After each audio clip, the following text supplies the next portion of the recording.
Hi hello welcome back to Fit Flood. Hope you all doing good. So இன்றைக்கி நம்ம ரொம்ப டேஸ்டியான ஒரு ரெசிபி தான் பார்க்க போகிறோம். ரொம்ப simple bread chilli or bread manchurian எப்படி வேணாலும் வச்சுக்கலாம். ஸோ ரொம்ப டேஸ்ட்டாக இருக்கும். வாங்க எப்படி பண்ணலான்னு பார்க்கலாம். ஸோ அதுக்கான வெஜிடபிள்ஸ் ரெடி பண்ணி வச்சாச்சு. So கேப்சிகான் and tomato and onion. இது வந்து நம்ம சாஸ் ரெடி பண்ண போகிறதில்ல, சாஸ் ஆட் பண்ண போகிறதில்ல. அதுக்காக ஹோம்மேடாக ஒரு சோஸ், ஆல்டர்னேட்டிவாக ஒரு சோஸ் ரெடி பண்ண போகிறோம். அது பார்க்கலாம் எப்படி பண்ணுறதுன்னு. இப்போ நம்ம இந்த ஆட் பண்ண போகிற வெஜிடபிள்ஸ் எல்லாம் நம்ம ஃபைனாக வந்து கட் பண்ணி வச்சுக்கலாம். இப்போ பார்த்திங்கன்னா நம்ம எல்லாமே இந்த மாதிரி நம்ம உங்களுக்கு என்ன சைஸில் வேணுமோ அந்த மாதிரி நீங்கள் கட் பண்ணிக்கலாம். நீட்டமாக ஒரு ஸ்கொயர் ஷேப்பில் எப்படி வேணாலும் கட் பண்ணிக்கலாம். கட் பண்ணி வச்சாச்சு. இப்போ பார்த்திங்கன்னா எல்லா வெஜிடபிள்ஸுமே நமக்கு கட் பண்ணி வச்சாச்சு. குழந்தைங்களுக்கு நீங்கள் சேர்த்துக்கிறீங்க அப்படின்னா நீங்கள் வந்து க்ரீன் சில்லி அவாய்ட் பண்ணலாம். ஏன்னா கொஞ்சம் காரமாக இருக்கும், நம்ம எடுத்து போட முடியாது குழந்தைங்களுக்கு. அப்படிங்கிற பட்சத்தில் நம்ம க்ரீன் சில்லி அவாய்ட் பண்ணிக்கலாம். தென் இப்போ வந்து நம்ம இது எல்லாமே வதக்க போகிறோம். ஸோ ஆயில் ஹீட் பண்ணிவிட்டு மஸ்டர்ட் சீட் ஆல்சோ, கடுகு ஆல்சோ வந்து ஆப்ஷனல் தான், நான் கடுகு சேர்த்துருக்கேன்.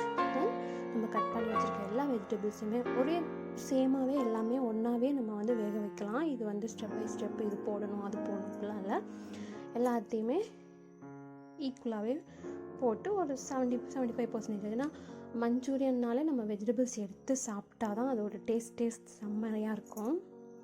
ஸோ அந்த மாதிரி நம்ம போட்டுக்கலாம். ஸோ இப்போ இது எல்லாமே வந்து ஒரு 70% நல்லா வதங்கட்டும்.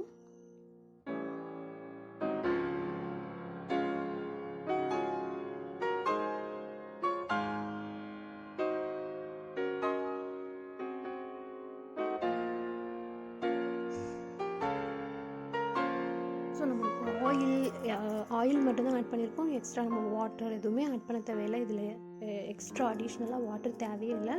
ஏன்னா எல்லாமே வந்து வாட்டர் விடுற வெஜிடபிள்ஸ் தான். ஸோ அதுவே வந்து வாட்டர் தரும் நமக்கு, அதுவே வெந்துடும். ஸோ அப்புறமா வந்து இதுக்கு நம்ம எக்ஸ்ட்ரா சாஸ் ஆட் பண்ணலை. நீங்கள் வந்து சாஸ் விரும்புகிறீங்க, சாஸ் சாப்பிடுவீங்க, சாஸ் ஆட் பண்ணணுன்னா கண்டிப்பாக ஆட் பண்ணலாம், நல்லாவே டேஸ்ட்டாக இருக்கும். ஸோ நான் இங்கே சாஸ் ஆட் பண்ணலைங்க. நான் அதுக்கு பதிலாக என்ன ஆட் பண்ணேன்னு பார்க்கலாம். பட் நம்ம சாஸ் ஆட் பண்ணிக்கலாம். Tomato sauce, chilli sauce and soya sauce add பண்ணிக்கலாம். இது soya sauce and chilli sauce கம்மியாகவும் டொமேட்டோ சாஸ் அதிகமாகவும் ஆட் பண்ணிக்கலாம். ஸோ இப்போ கொஞ்சம் தேவையான ரொம்ப கம்மியாகவே வந்து சால்ட் ஆட் பண்ணிக்கிறேன். ஏன்னா வந்து நமக்கு ப்ரெட்லேயே சால்ட் அண்ட் ஒரு ஸ்வீட்னஸ் இருக்கும்.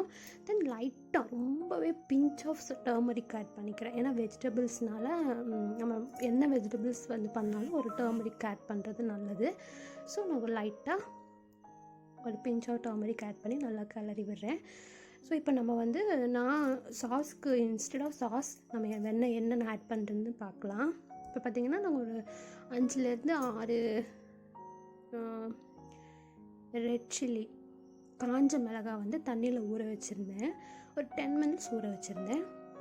தென் தக்காளி, ஒரு பெரிய சைஸ் தக்காளி, சின்ன சைஸ் தக்காளினா 2 தக்காளி எடுத்துக்கோங்க. அதை நல்லா பேஸ்ட் பண்ணிக்கோங்க. நம்ம தண்ணியில் ஊற வச்சுட்டு அரைக்கிறப்போ அந்த சாஸோட ஒரு அந்த பதம் வந்து வந்துடும், அப்படியே சாஸ் மாதிரியே இருக்கும். இப்போ வந்து நம்ம நார்மல் ப்ரெட்டு தான் எடுத்திருக்கேன். ஒரு 5லேருந்து 6 ப்ரெட் எடுத்திருக்கேன். இது வந்து ரோஸ்ட் பண்ணிக்கலாம். இது இருக்கட்டும்.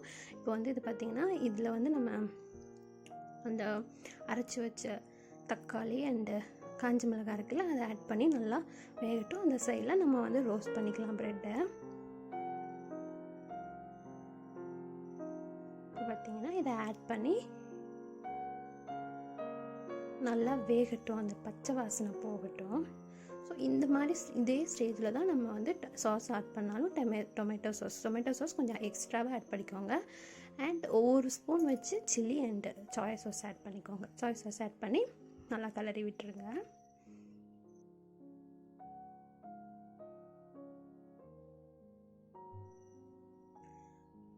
ஸோ நம்ம ப்ரெட் ஆட் பண்ணிட்டோம்னா ரொம்ப நேரம் வந்து வேக வைக்க மாட்டோம். ஏன்னா ப்ரெட்டு வந்து ஒரு மாதிரி பொரிஞ்சிரும். அதனால் மோஸ்ட்லி ஒரு 90% நல்லாவே வந்து வேக வச்சுருங்க. இப்போ வந்து நம்ம ப்ரெட் ரோஸ்ட் பண்ணிக்கலாம். ப்ரெட் ரோஸ்ட் பண்ணுறச்ச நமக்கு எண்ணெய் ஆயில் தேவையில்லை, சும்மா ட்ரை ரோஸ்ட் பண்ணாலே போதும். 2 பக்கமும் கொஞ்சம் அந்த கிரிப்ஸியாக வந்து வந்தாலே போதுமானது. ஸோ இந்த மாதிரி வந்தாலே போதும். இப்போ பார்த்திங்கன்னா இந்த மாதிரி இருக்கும்போது எடுத்துக்கோங்க. ஸோ நம்ம எல்லா ப்ரெட்டையுமே ரெடி பண்ணிட்டோம். இது வந்து இதை வந்து துண்டு துண்டாக இந்த மாதிரி ஸ்லைஸ் பண்ணிக்கோங்க. இப்போ வந்து நம்ம பார்க்கலாம், வெஜிடபிள்ஸ்லாம் பார்த்திங்கன்னா நல்லா சூப்பராக ஆயிடுச்சு. இது கூடவே நம்ம அந்த ப்ரெட்டை ஆட் பண்ணி லைட்டாக இந்த டைமில் நீங்கள் வந்து ஸ்டவ் ஆஃப் பண்ணி வச்சுக்கோங்க. ஒரு 2 கலரினதுக்கப்புறம் ஸ்டவ் ஆன் பண்ணிக்கோங்க. ஏன்னா ரொம்ப பொடிஞ்சிரும், ஒரு மாதிரி அதோட மெல்ட் ஆகிற மாதிரி ஆகிடும். ஸோ அதுக்காக சொல்கிறேன். ஸோ இந்த மாதிரி மெதுவாக கலரி விடுங்க. ஒன்றோட ஒன்று பிஞ்சு போயிடாமல் அதை கரெக்டாக மெதுவாக கலரி விடுங்க. ரொம்ப டேஸ்ட்டாக இருக்கும். கண்டிப்பாக ட்ரை பண்ணி பாருங்கள். அவ்வளோ டேஸ்ட்டாக இருந்தது. மார்னிங் பிரேக்ஃபாஸ்ட், கிட்ஸுக்கு லஞ்சு, அது மாதிரி ஈவினிங் ஸ்நாக்ஸு, டீ ஸ்நாக்ஸ்க்கு ரொம்ப டேஸ்ட்டாக இருக்கும். ஸோ அவ்வளோதான், நம்ம சூப்பரான யம்மியான ப்ரெட் மஞ்சூரியன் ரெடி ஆயிடுச்சு.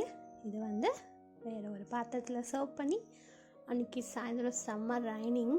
ஸோ அதில் வந்து நல்லா ஒரு சாய் போட்டு இந்த மஞ்சூரியன் சாப்பிட்டோம். செம்மட்டு இப்போவே கூட வச்சு விடுதுங்க. ஸோ கண்டிப்பாக ட்ரை பண்ணி பாருங்கள்.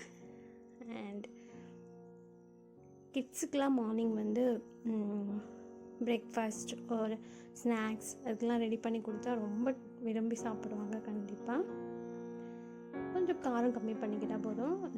கிட்ஸுக்குன்னு பண்ண போது நம்ம டோட்டலாகவே வந்து க்ரீன் சில்லி ராவாக ஆட் பண்ணுறதை அவாய்ட் பண்ணிக்கலாம். எஸ், கண்டிப்பாக ட்ரை பண்ணி பாருங்கள். தேங்க்ஸ் ஃபார் வாட்சிங்.